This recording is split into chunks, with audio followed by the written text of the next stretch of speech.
Welcome, everyone. My name is James Tyberonn, and you're listening to Earthkeeper Stargate webcast. Our very special guest today is Scott Wolter. Scott Wolter is a master geologist and host of the acclaimed television series America Unearthed, featured on the History Channel. Scott is an author and noted forensic geologist and has spent the past few years researching evidence of pre-Columbian exploration of the Americas and evidence of lost and forgotten civilization in the Americas. Scott Wolter is the innovator of the cutting-edge scientific process called archaeophotography, an innovative geoprocess used to date and understand the origins of mysterious stone artifacts and sites. Scott studied the Kensington Runestone, which he believes is an authentic pre-Columbian land claim carved here in America by the Knights Templars. Welcome, Scott, and thank you for joining us today. Thanks, James. I appreciate that kind introduction. Thank you for that. And Scott, before we go into the questions, I would just like to mention to our listeners that you will be a featured speaker at our 4-day conference taking place November 18th through 21st in Denver, Colorado. We have an absolute amazing lineup of speakers, including Scott Wolter, Graham Hancock, Dr. Robert Schock, Giorgio Tsoukalos, host and producer of the Ancient Aliens television series, John Van Auken, director of the Edgar Cayce Foundation, and William Henry. And so if anyone is interested in attending our event, we do still have seats available at our website, www.earth-keeper.com. And it will be an absolutely fabulous event, and we encourage you to join us in Denver, Colorado. So, Scott, I'd like to ask you a few questions before we get to the runestone. Sure. And some of your fascinating topics in your television series have been on the Holy Grail, giants in Minnesota, the Arkansas River mysterious bull symbol stone, copper mines in Michigan, a Mayan site in Georgia, Aztec pyramids in Lake Mills, Wisconsin, the Serpent Mounds, and Montezuma's gold. And so I'm going to ask you a few questions specifically regarding these. I watched your series, Scott. I thought you were absolutely brilliant. I loved your approach. I thought that your expertise really added to the program, and I think it was really well done and produced. Now, one of the programs that intrigued me, actually all of them did, but this specific question is about the search for Montezuma's gold. You went to an area, was that in the Four Corners region? Yes.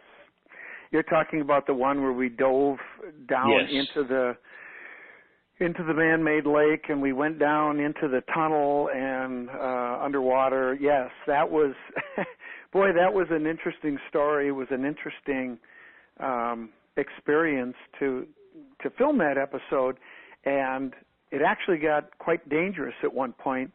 And you know what?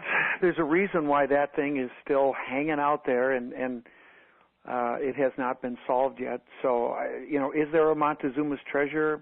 Probably. Is it there? I don't know. But I can tell you it's going to be pretty tough to solve that one.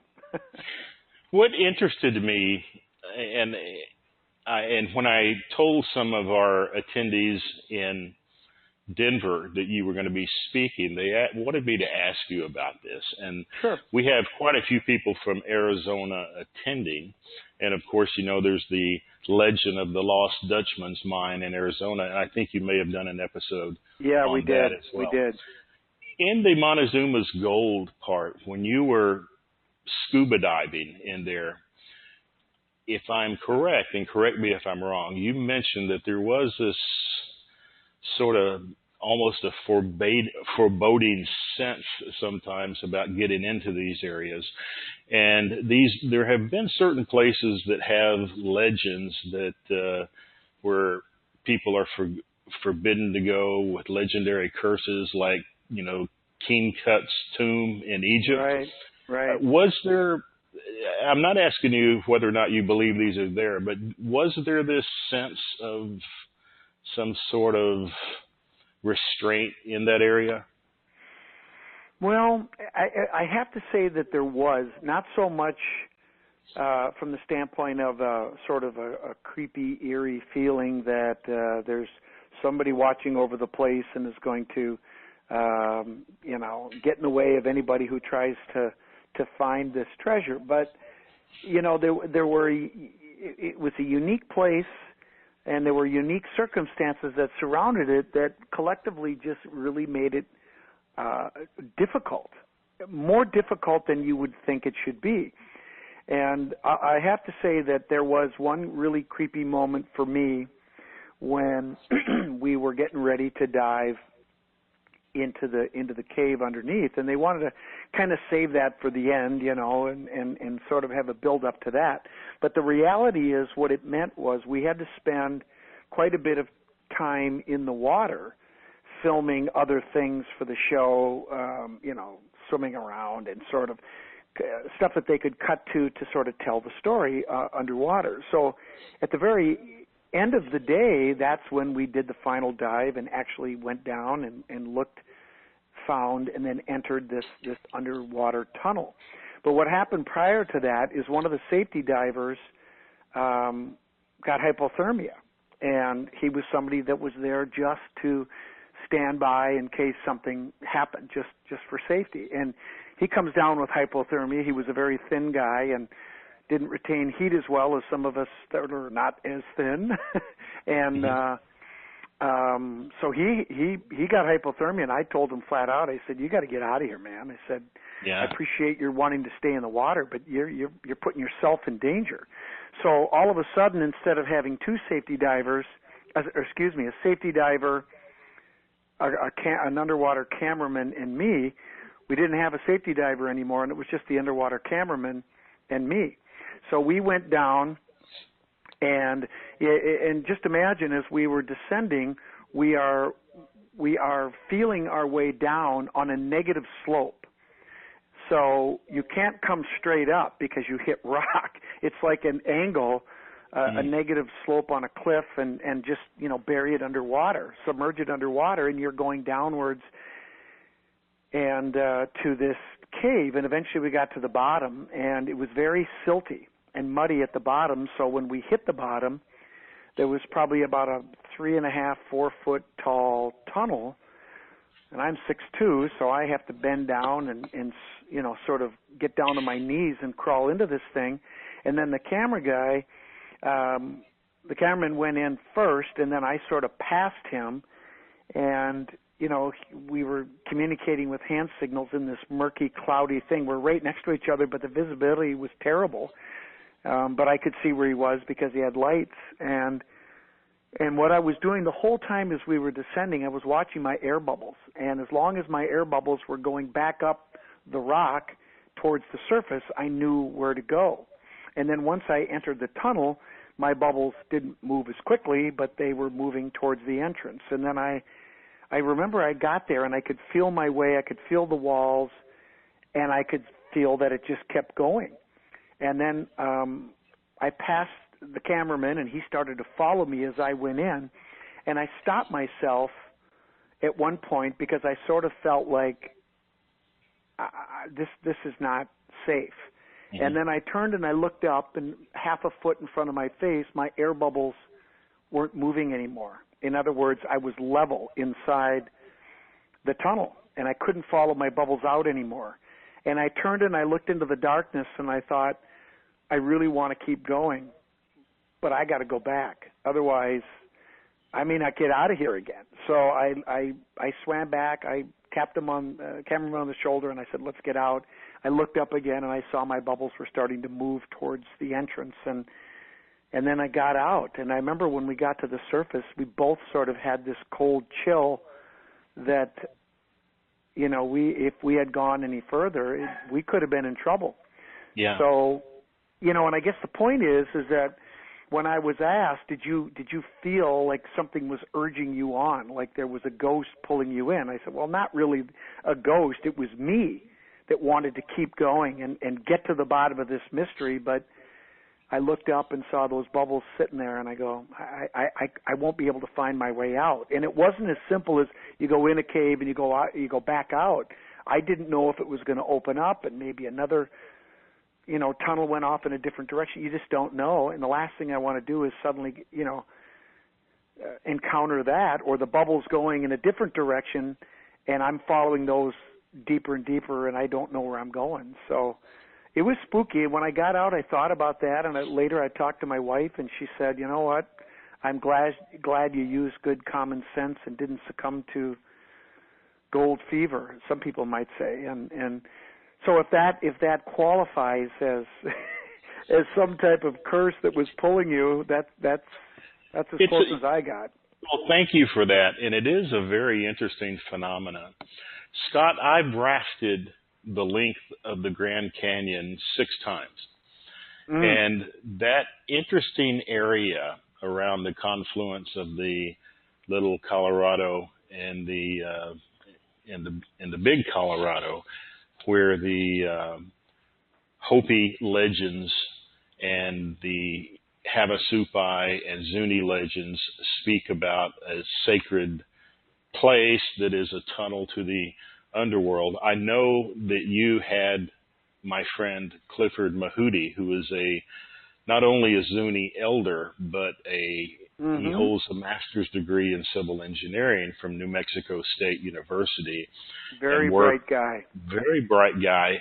And what is unique about Clifford is that he was raised on the Zuni reservation at a time before they really had electricity and no television. And I spent a few days with him. We were both interviewed by the Travel Channel for a documentary they were doing about the Grand Canyon.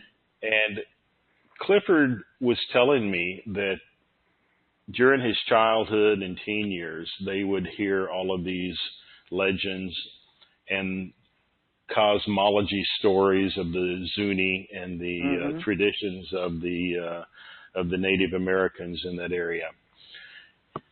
And he told me that they were taught in those days certain ceremonies that allowed them to, what he called, to see in spirit eyes.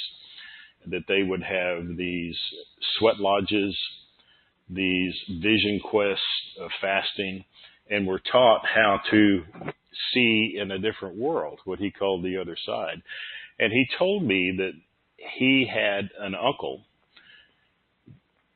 that had actually been to this area in the Grand Canyon that is supposed to be this mysterious entry to the underworld, and that his uncle had actually gone in there and was sharing some of the experiences that he had. Now, what was interesting is during some of our rafting trips, we stop in that area. It's really a fascinating area. But when you get near that stone, you definitely feel an eerie feeling.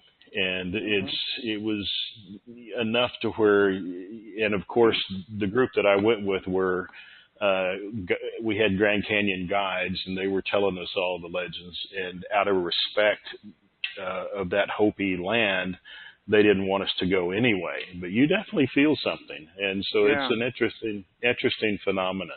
You worked with, please go ahead. If you're interested, James, I'll tell you a story that I don't tell too many people. That's sort of in this vein, And if you want me to, I'll tell it to you. But please, yes. Yeah.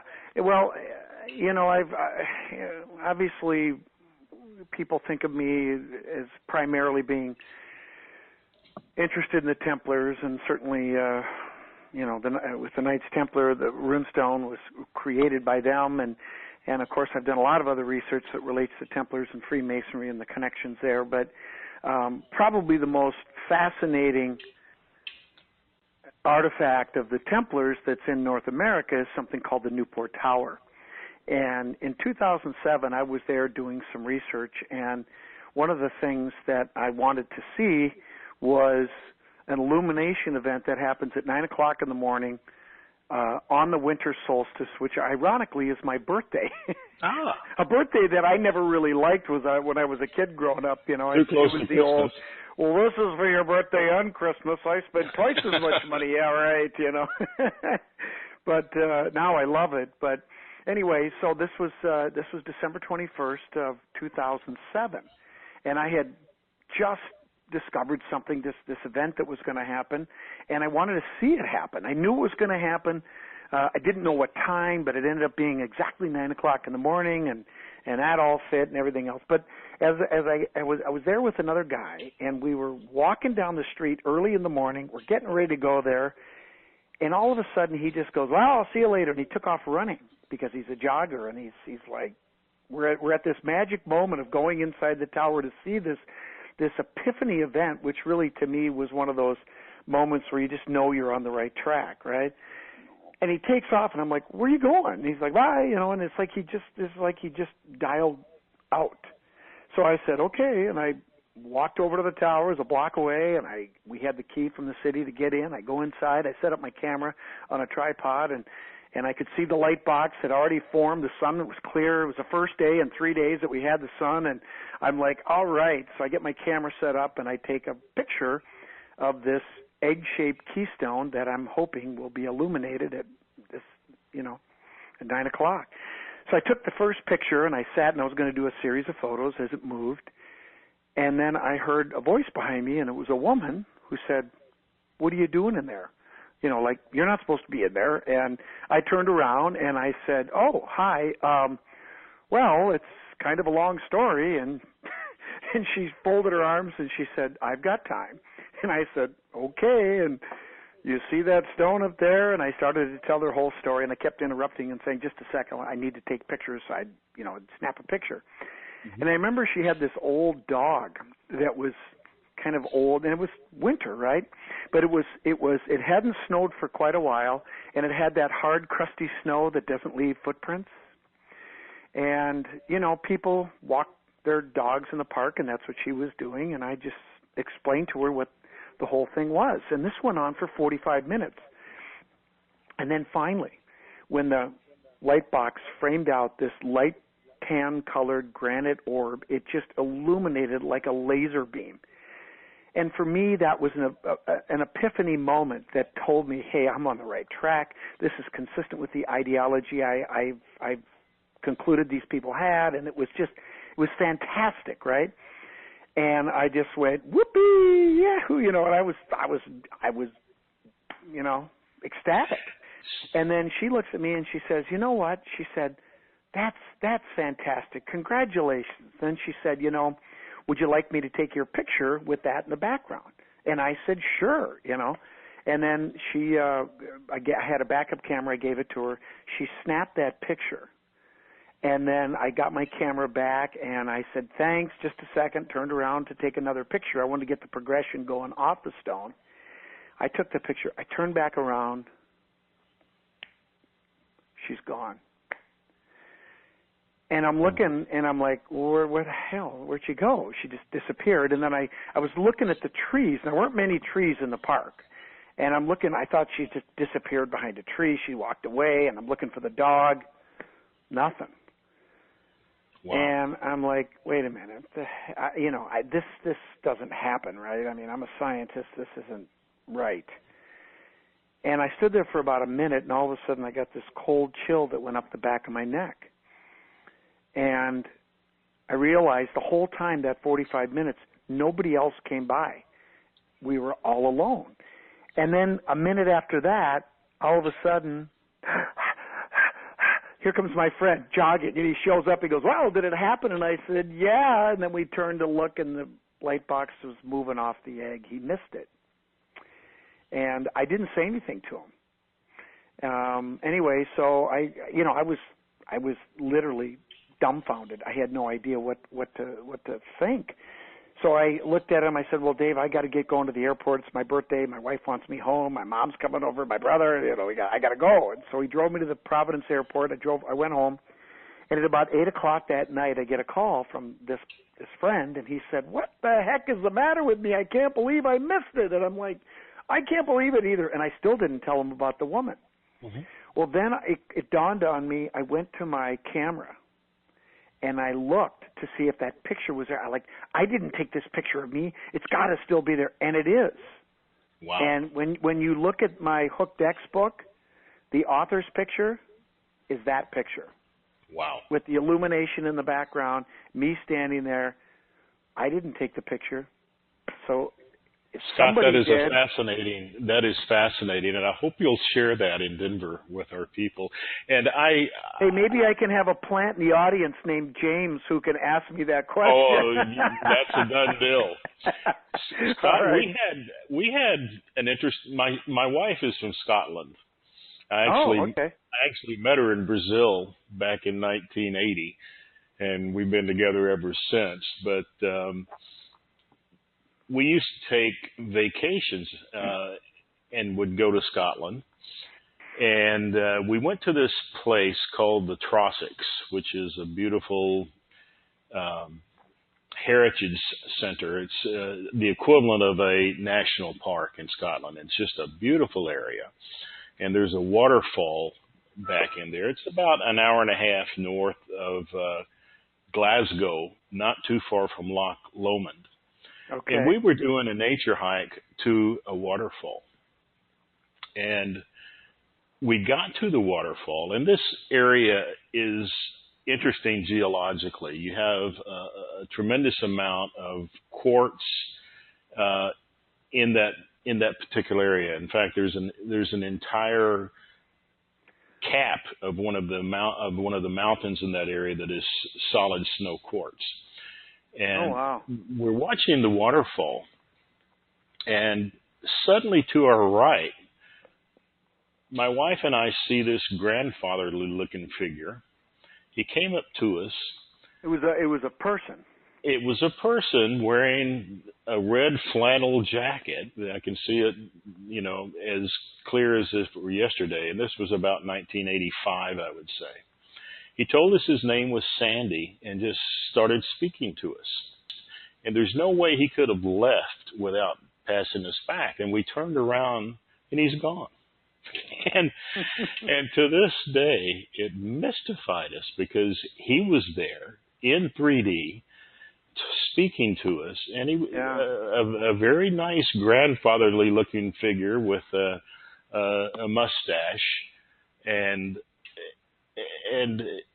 just making small talk, and then he was gone. And to this day, that we haven't told too many people about that either, but it was one of those mysterious events that we've never totally been able to understand in terms of realities, but it was there. And we had a couple of other incidences that occurred in parts of the Grand Canyon, not with myself, but with people that I trusted that claimed to see Native Americans in certain areas where they couldn't have been. And so I wonder sometimes if certain geological formats have the ability to act as cameras. And the reason I mention that is because there is another place in Scotland called Glencoe. And my wife's family used to love to go there. It's near Fort William. And my wife's aunt said that she went there once and saw an entire troop of Roman soldiers walking past. And she's a very pragmatic, down-to-earth, no-nonsense sort of person. but she claims that she saw the lost Roman legion marching through there. And that is another area that has a very, very high content of granite, which of course is a combination of mica, feldspar, and quartz. Mm-hmm. And I've often wondered sometimes if certain combinations of minerals can combine to record certain things and just play them back. Mm-hmm. And this idea also of geologies having a certain ability to do unusual things. Are you aware of, you've studied the Templars, and we'll get to that in a minute, of the work of William Buehler, Bill Buehler? Yes, although I can't recall, I think I have his book. I can't recall exactly what his work was about, but the name rings a bell, definitely. Well, he is a scholar on the Knights Templar, and he gets into their, and actually he's still alive. He's a retired naval commander, so he's a very down-to-earth person.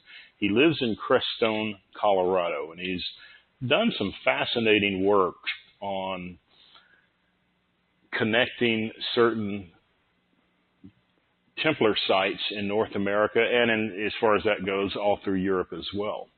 Mm-hmm. And he goes into their codes. I'll give you his email address if you... You know what? I think I may have communicated with him in the past at some point, although I got to say that when we were in the midst of filming, the episodes, I get literally hundreds and thousands of emails, and it's hard to keep up with everything. But I do recall him. I think he did write to me. But yeah, if you want to pass it on, that'd be fine. He's actually a fascinating person, Bill. And I had him come and speak at one of our events a few years ago. And he's definitely into the esoteric aspects of the Templars. And he's done a lot of work in that area of Massachusetts with the Tower and in other sites. Mm-hmm. But he definitely believes that there are certain points on the map that the Templars were aware of that had what he calls power grids, that were areas ley lines, intersecting ley lines, and at certain points they have stellar alignments that he says he believes opens the veils. And so he's an interesting person. I think Bill's probably 78 or 79 now, but he's in Crestone, Arizona. But that's very interesting about how in some of these areas you have these anomaly situations that are hard to explain. Yeah, I'm very open to. Well, I'm open to anything. I just need to get a little something to chew on. It's got to be interesting from that standpoint. But look, as I said before, I need to keep an open mind as much as I ask people to be open-minded about my stuff. But one of the things that's this whole idea of the mystical side of the Templars, that's a very real thing. Mm-hmm. And it was one of the things that gave them an advantage over, their rivals, mm-hmm. that they understood how to use certain energies, certain knowledge, if you will, that others just, don't know how to work with. And it's tough to wrap your head around it sometimes, but there's no question that that's a big part of what they were about. And I can tell you that we have some pretty big new things that are going to be coming out about the Templars, specifically dealing with here in North America. I won't be talking about it at this conference, but I will set the table for it. Okay. And one of the things that I noticed that I did in my most recent talks is I was talking in more absolute language than I ever have before. And in other words, when I say something, I don't qualify it as much as I used to because I wasn't able to. Mm-hmm. But now I can, because a lot of the things, and what's really nice is this new information has been a confirmation of pretty much most of the stuff, if not all the stuff that we have taken a position on. And quite frankly, this new information in some ways is almost too good to be true. But on the other hand, if it is true, this is exactly what we should expect, because the evidence has pointed this in this direction all along. The problem is that, and something that I will say is that one of the issues that academics have had is they have not opened their minds to, or even been remotely interested in, this mystical side of what the Templars were all about. And it's reflected in things like the runestone.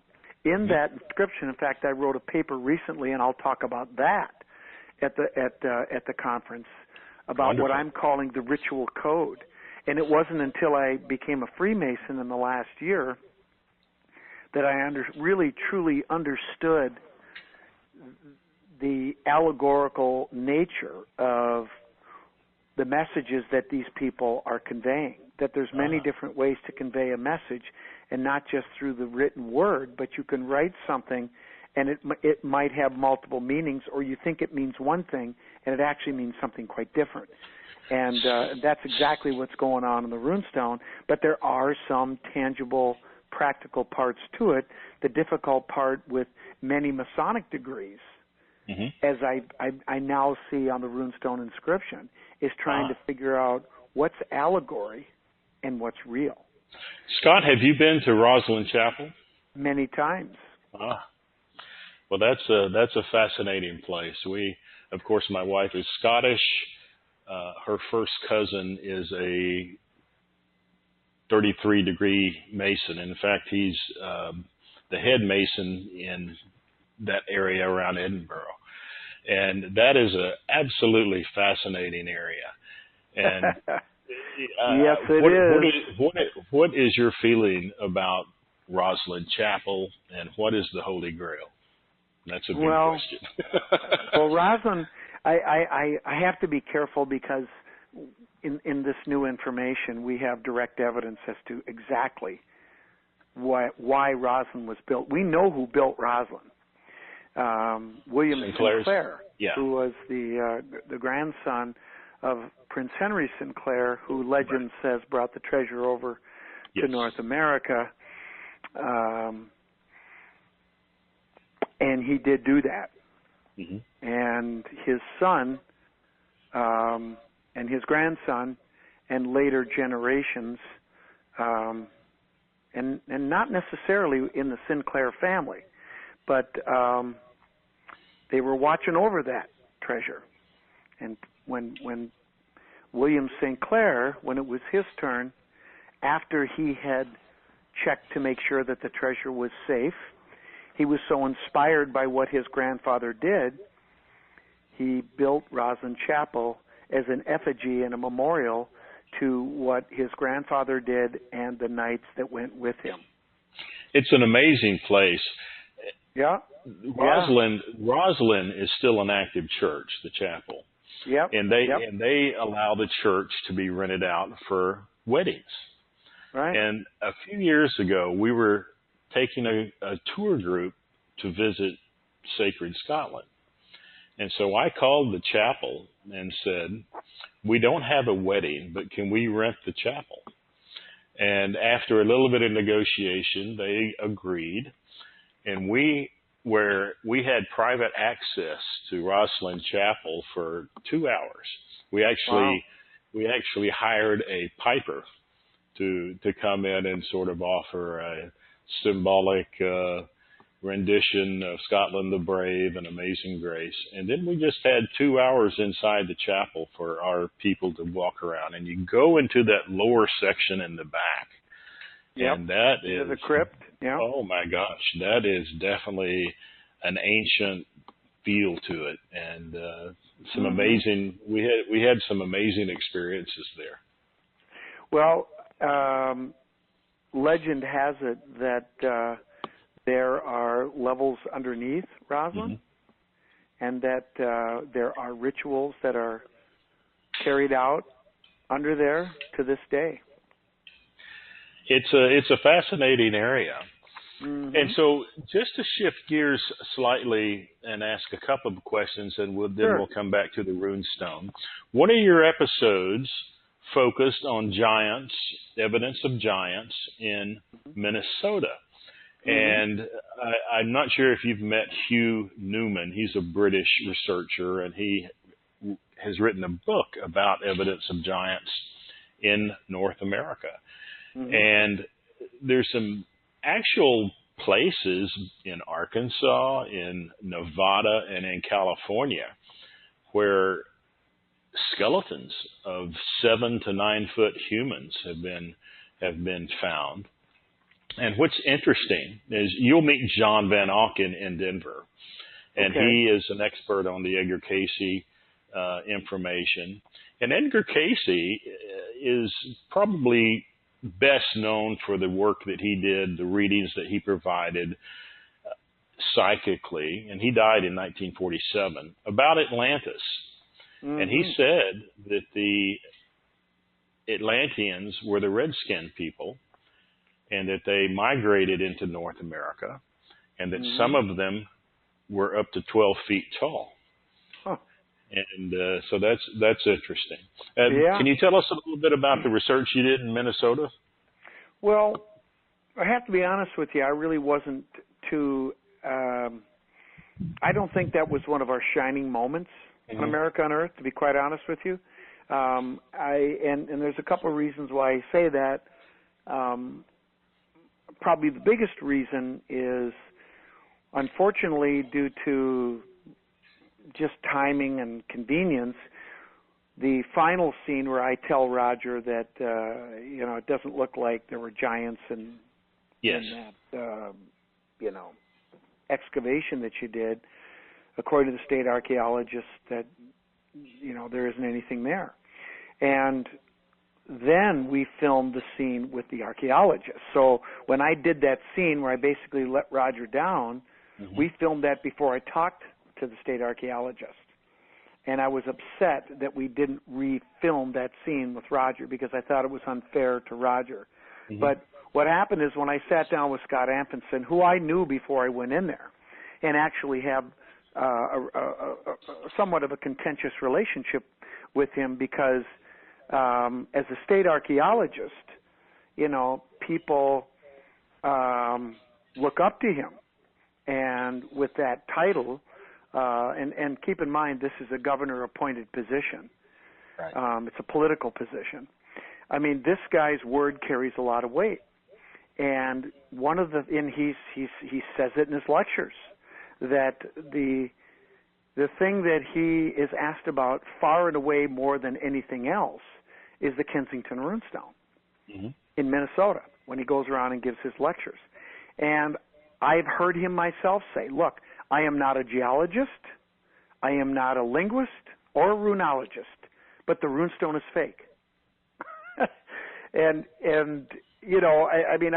to me, I find that almost unbelievable that somebody who is reportedly an expert, first of all, disqualifies himself before and then goes on to offer an opinion. And then makes a firm opinion. Yeah, I mean, that to me is just crazy, And so when I was there and I was talking to him and I was asking him about giants, this had nothing to do with the runestone, but I'm just telling you, this is a guy that, quite frankly, I don't have a lot of respect for. When you say something like that, I mean, I can't imagine ever saying something that's silly. But then we're talking about giants, and he shows me photographs that were taken during the time of the excavation, and there was the giant. Roger talked about a giant. He said there were 2 female skeletons curled up in the fetal position on either side of the giant, what he called the big guy. And I asked him, I said, so you have the state anthropologist went in there and looks at these remains of native skeletons and takes photographs and everything else. And he said, well, and here's a picture of one of the females, and then he said, here's another picture of one of the females. And we didn't use this in the show. This happened. We filmed this. It just wasn't used. I don't know why. Right. And then I said, okay, well, that's great. Where's the picture of the big guy? Well, I don't have any pictures. And I said, well, Scott, the reason I came here, the reason we're here filming, is we're doing a show on giants. And the whole point of this interview is to talk about the giant. Now, you showed me pictures of two females that are from the same excavation, but yet you don't have pictures of the giant? I mean, think about that. It's ridiculous. Dr. Robert Schock will be at our event in Denver, and he has some similar stories of mainstream academia taking preset positions and only reversing their fields when there is no option except to do so. Well, I met Robert at the Paradigm Symposium a few years ago, and I was really impressed, and I had a chance to talk to him. And I was impressed with the fact that he was, you know, he stood up to these clowns, you know, these Egyptologists that ambushed him at a conference and tried to ridicule him and you know, and I mean, you know, I've dealt with the exact same thing. When they can't attack your factual evidence, they attack you and your credibility. And it's, you know, you go online and you Google my name, and the first thing that you come up with is some guy making a claim that I don't have a degree that I do have. And, you know, and it's very carefully worded that to avoid, you know, obviously legally I couldn't because of the way that it was worded. But yet when people read it, they come away questioning, you know, my integrity. And, you know, I mean, I had experienced it to some degree prior to doing television, but once I got on television, it was a whole nother thing. So, well, you know, Robert talks about, you know, groups trying to totally discredit him and totally destroy him. Oh, yeah, absolutely. He shows actual articles that were scathing. And I don't even bother with it. But look, what I would tell Robert, and I have told him this. Well, 10 years later, is the more they attack you, the more you must be doing something right. Well, his next slide is the same magazine 10 years later, totally honoring him and all his, you know, back when brilliant work that he did. Yeah, before he was a moron, but all of a sudden. Yeah, all of a sudden he just got smart. All of a sudden, I don't know what happened to him. And it was the same magazine, you know, and so they're fickle, and they only go where they have no choice except to go. And well, so it's the Lanza Meadows syndrome. I mean, for years the Inksteads were talking about, you know, a site up in Lanza Meadows that was a Viking site, and they were criticized and ridiculed until the 1960s. When the archaeologists went up there and they discovered it, right? I mean, it's just amazing. I mean, fortunately for them, they were suddenly vindicated. It's okay. Yeah, they were vindicated and given, you know, their due credit. But I mean, it's just the hypocrisy of these people is just amazing to me, and I've seen it firsthand, just like Robert has. But you know what? That's okay. I mean, you know, like I said, the more they criticize, the more I know I'm on the right track. So, Scott, you know, I think that you're a pioneer. I think that you're doing brilliant work, and I'm an absolute supporter of the work that you do and the integrity that you have. And so you're part of that new group that is trying to change a clouded view of human history, and it's tough. Let me ask you one more question. Thank you. Well, absolutely, and you will be among family in Denver. You will be among supporters. I'm so looking forward to it. You have no idea, and it's wonderful to get together with like-minded people. History. I'm just trying to get it right. This is what I do for a living. My job is to do forensic evaluations. There's a question that's answered, and it's my job to get to the truth. And I will only draw a conclusion if I have the proper evidence to support that conclusion, and that I'm willing to testify in a court of law under oath to that evidence. Yes. And that's a bar that, you know, it's set up pretty high. And I will not say something. Look, one of the things that I was criticized for by many people was, well, you know, you did this whole episode and you didn't draw a conclusion. Well, there were times that I was not able to draw a conclusion, and there was, guess what, sometimes when I had to say this, I don't know. And do you think I like saying that? Heck no. I hate saying that. But if it's the appropriate conclusion, I have to say it.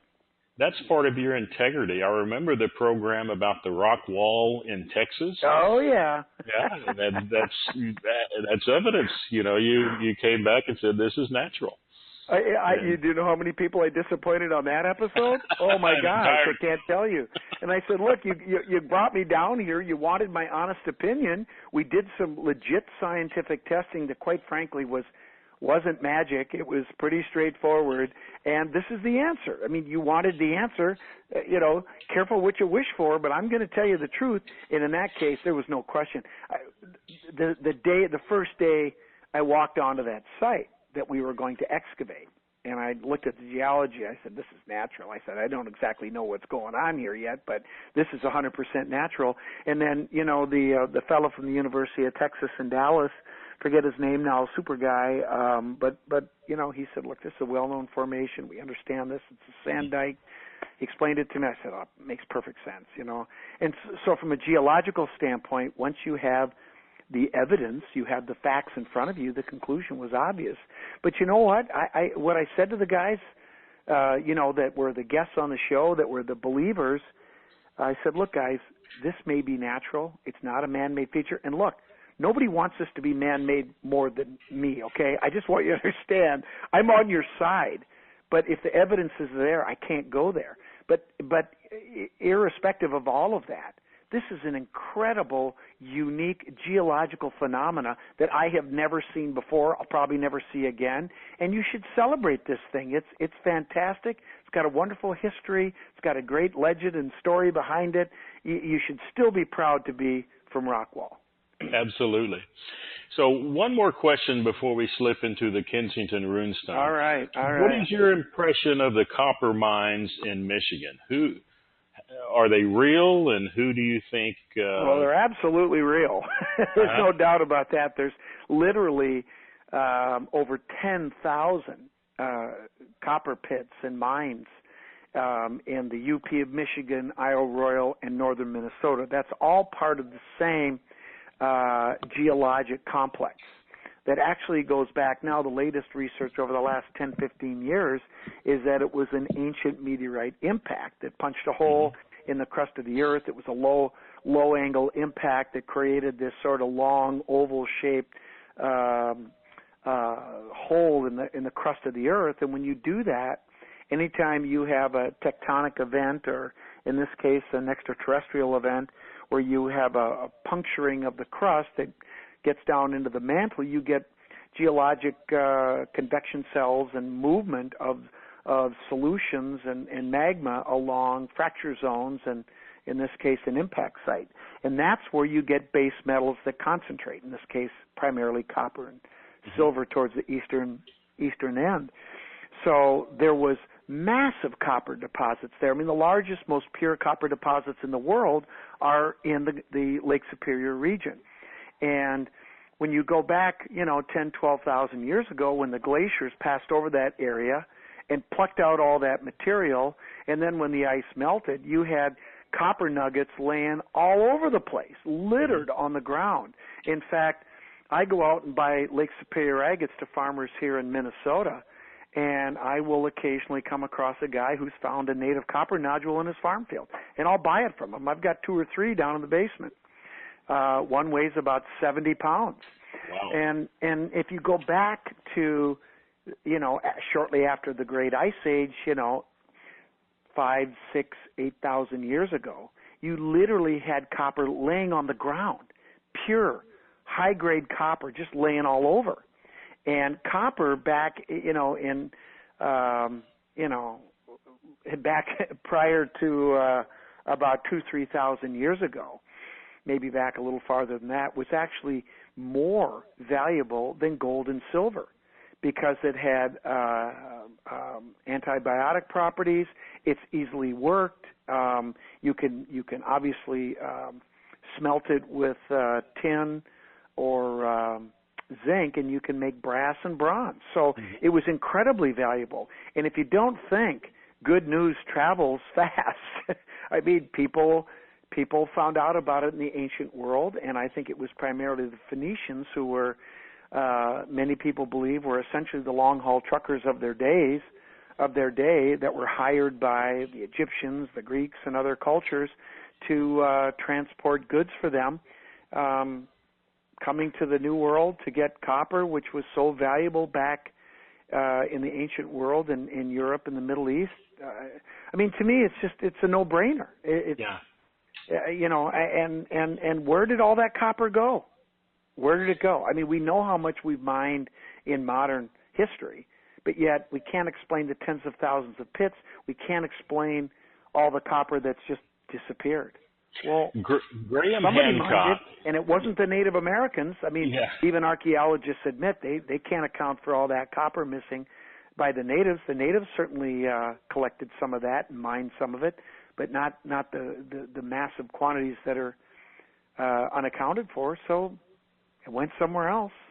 And I don't think aliens did it. I'm pretty sure. Graham Hancock speaks about humans being a species with amnesia, and I love that terminology. Robert Schott talks about evidence of a lost civilization, and both of them agree that there's a high possibility that at the end of the last ice age there were meteors that came in and created a massive flood. Yep. Nope. I read Graham's book, and I think he makes a very strong case. And they both talk about the possibility of advanced civilizations, the making the idea of Atlantis not so much mythical, but of a lost past civilization. So do you think it may be possible that the copper mines in Michigan had some sort of connection to a more highly advanced society? I wouldn't be shocked at all. I think Graham's argument that there was a high culture that existed globally, not just on some isolated island in the middle of the Atlantic Ocean. I think that's too narrow of a view. I think I think he made an excellent case for a much higher culture that existed around the world that was decimated by some extraterrestrial impact, probably a large meteorite that caused a huge correction in the human population. And there were basically, I mean, this is an oversimplification, but in many ways blown back into the Stone Age. Yes. And we are the net result of those survivors. And I think he makes a great case for that. And I think for anyone to argue against it, I mean, people can have their own opinion about it, but don't get up here and champion some opinion that you have no evidence to support. And this is one of the things that's always been frustrating to me, is the closed-mindedness of so many of these so-called academics that just won't even entertain something because they've already decided that what they've said is true. And, and I've seen this with the runestone, with these academics that say, well, the language isn't right, and this isn't right, and that's not right. Well, and I'm the expert, so you have to listen to me, so it's a fake. And, the completely rigid mentality that is the antithesis of science, but yet they call this is a scientific process. And I just laugh. You're telling me language and runology is a science? Give me a break. Well, Scott, we've got about 20 minutes left, and I still haven't voted yet. So all right. Hey, listen, pal, you got started with me. I'll go all night if you want. I would love to go. I would love to do another interview with you. And sure, I'm happy to do it. This is fun. You're fascinating, and I wanted to switch now to the Kensington Runestone, and if you'll share us a little bit about where it is, how it was found, and what the evidence is leading to. Sure. Well, it's a simple story. I mean, in the fall of 1898, a Swedish immigrant farmer by the name of Olaf Oman was clearing trees on his roughly 100-acre parcel of property in preparation for farming. And while he and his two oldest sons were tipping over a roughly 20 to 30-year-old aspen tree, they unearthed a 202-pound stone that was tightly wrapped in the roots of the tree, almost directly underneath it, that had a long inscription carved in Scandinavian runes, primarily, not all Scandinavian runes. Anyway, the initial translations told a story of 8 Goths and 22 Norwegians coming over from presumably Scandinavia and on this journey of discovery, and it talks about 10 men red with blood and death that many people said was, well, they must have been killed by the natives and buried somewhere, so we have to go look for their bodies. And there are 10 men by the sea with our ships, 14 days journey from this island, year 1362. And of course, many people for a long time claimed that it was the Vikings that to North America, which of course is ridiculous, because the Viking age, if you will, ended at the latest in Scandinavia in 1066. This is 300 years later. So these people were not Vikings. Well, if they weren't Vikings, then who were they? And who would be using Scandinavian runes and talking about the Northmen, which is what it says. It doesn't say Norwegians, it says Northmen and Gotalanders. And so we've learned a lot more about the inscription. And, of course, the debate has always been, is it an authentic 14th century inscription, or is it a late 19th century hoax, presumably perpetrated by the farmer who was blamed by many people for carving the inscription. And when I first got involved back in July of 2000, I never heard of the runestone. I didn't know what it was, and quite frankly, didn't really care. I mean, it was a cool story and a neat artifact, but we get involved in some pretty cool projects. And, and my job isn't to make, I had lots of other work to do, and but I put a lot of time and effort into it, and we did a tombstone study, something that nobody had ever done before in this type of a context, and I was able to come up with enough evidence in my mind that I was able to say that the weathering of the inscription is older than 200 years, and that's from the date when it was pulled out of the ground, because it hasn't been in a weathering environment since. So the clock starts from 1898 going back at least 200 years, and it's because that's when the minerals began to come off the surface on the tombstones, but on the runestone inscription, they're gone. So it's older than that. And the only thing we have to put it in any context is the date on the stone. It's self-dated to 1362. Wow. And so, wow, that's 130 years before Christ, right? Yes. And in central Minnesota, are you kidding me?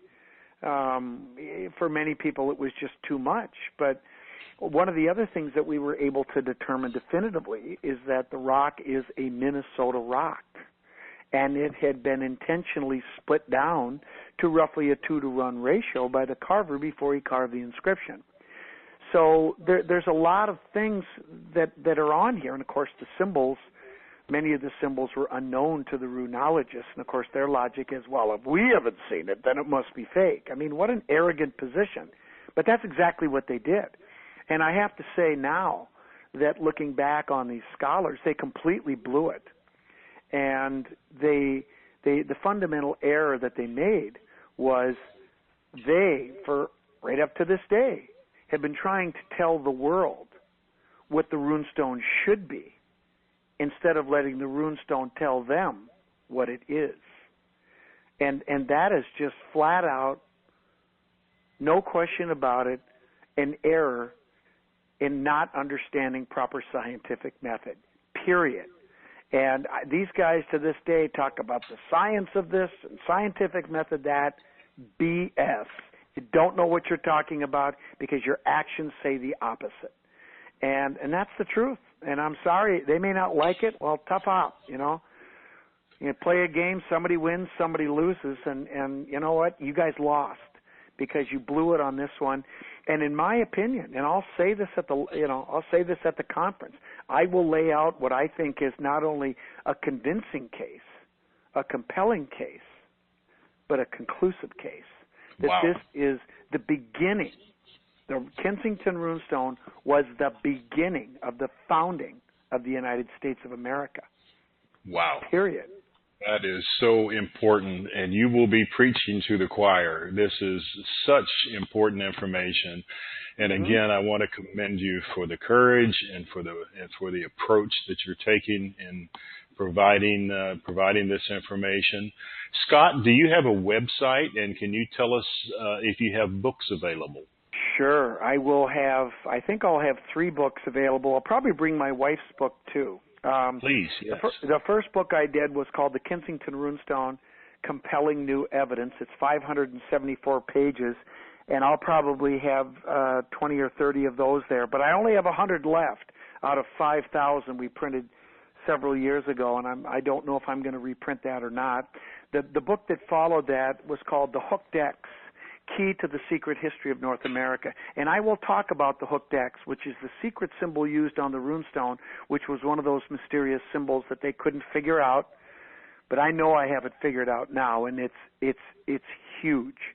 And then the follow-up book I did 3 years ago is called Akhenaten to the Founding Fathers, The Mysteries of the Hooked X. And actually I have a new manuscript all set to go, but this new discovery that I told you about has basically blown up the book, not in a negative way, but it just adds so much to it that I have to rewrite it now. Yes. So I was hoping to have something in the next 6 months, but it's probably going to be another year before that book comes out. But it's going to shock the world. I can promise you that. Wow. Scott, thank you so much. And I think that this is fascinating information, and I thank you not only for the incredible information you're providing, but the integrity that you carry. And we really look forward to seeing you in Denver. Well, thank you so much. I can't wait to get out there and tell people the story. I know they're going to love it, and I can't wait to meet some of the other people, and I can't wait to meet you. So it's going to be fun. I'm really looking forward to it. So thanks for having me. Well, thank you, Scott. Absolutely. And for all of our listeners, Scott, please tell us your website one more time. Oh, yeah. My website, if you want to look at the books, is www.hookedx, HOOKEDX.com. And just go there, and you'll see all kinds of good stuff. I also encourage people, if you want to weigh in on some of the discussions that we have. Some of them get pretty controversial. Some of them get pretty testy. I have a lot of trolls that come on my site, but I try to handle them respectfully. And is Scott Wolter Answers.blogspot.com. So if you want to go there and take a look, there's some really good stuff. And some of the new research I tease is on there, and I think you'll find that good stuff too. Thank you so very much, Scott. And for all of our listeners, we appreciate your taking time to listen to this fantastic presentation, this fantastic interview with Scott Wolter. And again, our event in Denver is November 18th through 21st, the weekend before Thanksgiving. We have an incredible lineup of speakers, including today's interview guest, forensic geologist, author, and host of America Unearthed, Scott Wolter. We have Graham Hancock. We have Dr. Robert Schock, William Henry, John Van Auken, and Giorgio Tsoukalos. If you're interested in signing up, we still have tickets and seats available. Our website is www.earthkeeper.com. www.earth-keeper.com. Thank you so very much, Scott, and I will end our session today. Thank you so very much for your time. Yes.